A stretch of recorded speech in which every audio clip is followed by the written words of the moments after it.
So I've started posting to Instagram again. My last post before recently was back in March. I finally posted again on Monday, which was on November the 18th.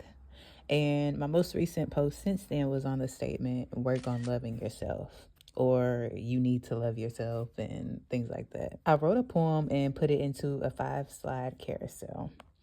Now, I've heard this statement told to others. I've been told it before. I've seen the statement made plenty of times. I'm sure I've said it myself, to myself, and others. But upon further reflection, I started thinking about how we don't always do right by ourselves or the people we love, such as family. But it doesn't necessarily mean we don't love ourselves or we don't love our family. Like, well, when I say we don't always do right, I don't mean abuse and things like that. So let's just get that out. That's not justified within this or at all. But I'm more so talking about, say, for example, parents pushing their kids to get a specific job or towards goals that don't align with what their child is actually interested in or actually good at. It's like the parent never really tries to learn and help them nurture their gifts and their talents. But it's because they grew up thinking that success happens in one specific way. So they're doing it out of love, right?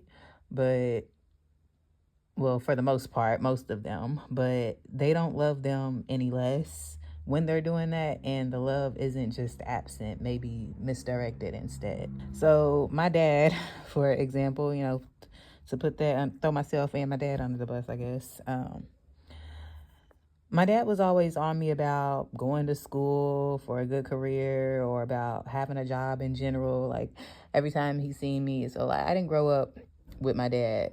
I ended up growing up with other family members like my aunts and cousins, aunt, uncle, cousins, grandmother. So whenever I saw him, like on the weekends and for the holidays and things like that, whenever he would come, take me shopping, all those type of things, he would always ask me, like about school, like a college, what I wanted to do for college, or um, if I was improving on my math and stuff like that, because he knew I hated math.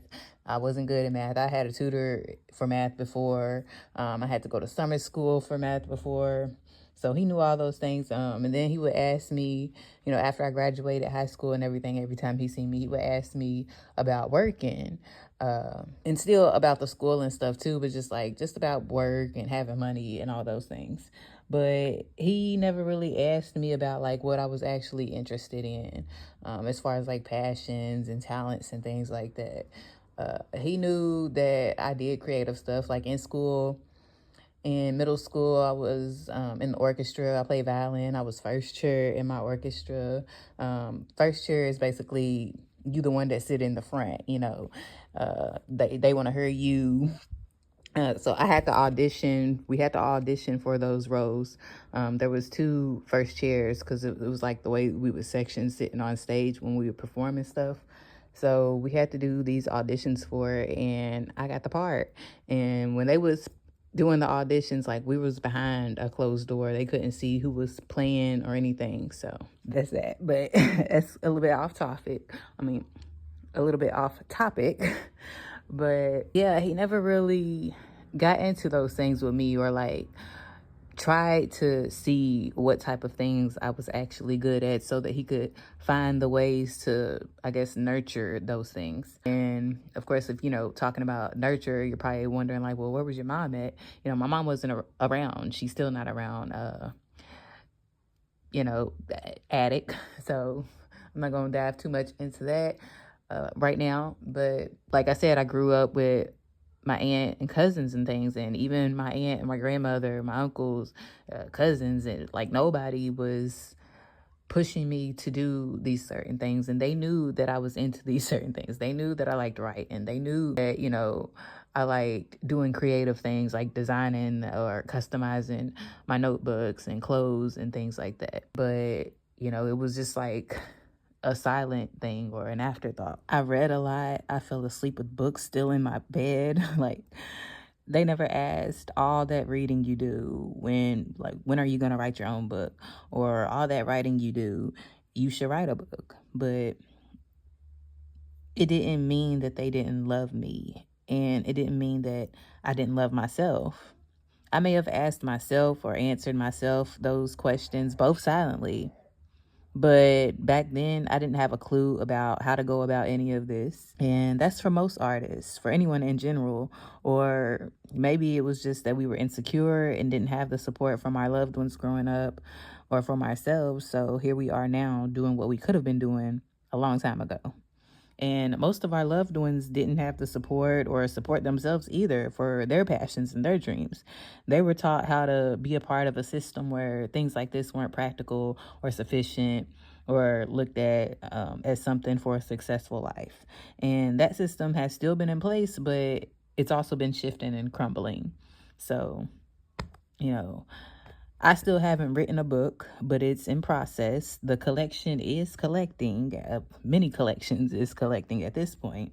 But I have written and shared many short stories and poems, even songs, and even doing these videos, still with lack of outside support, external validation and all that.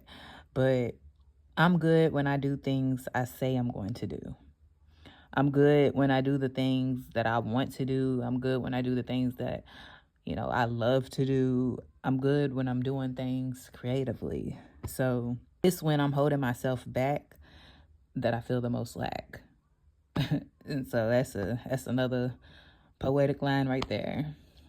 It's when I'm holding myself back that I feel the most lack.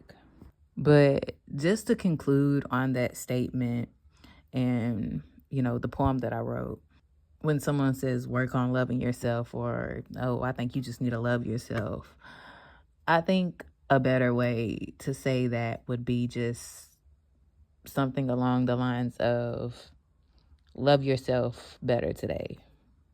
I see that you're going through a rough time. Just love yourself better today. Don't say, oh, you need to love yourself, because it implies that they don't love themselves.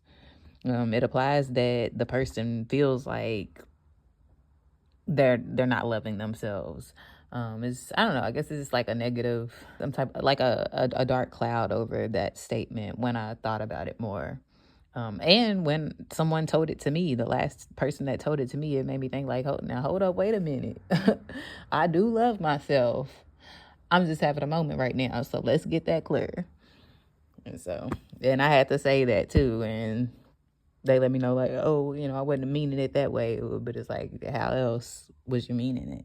But if you want to read the full poem, go over to my Instagram and read the other 2 poems that I just posted recently as well. And I'm gonna be working on the next one and the next video as well. I'm doing my best I can right now. I'm doing a lot better. Like when I say love yourself better today, I'm doing better today as well. I guess all around the board as far as loving myself better and creating better, and I'm working on this consistency better. So I'm gonna see how this goes, and I'm gonna just keep going. Make sure you watch this video next if you haven't already.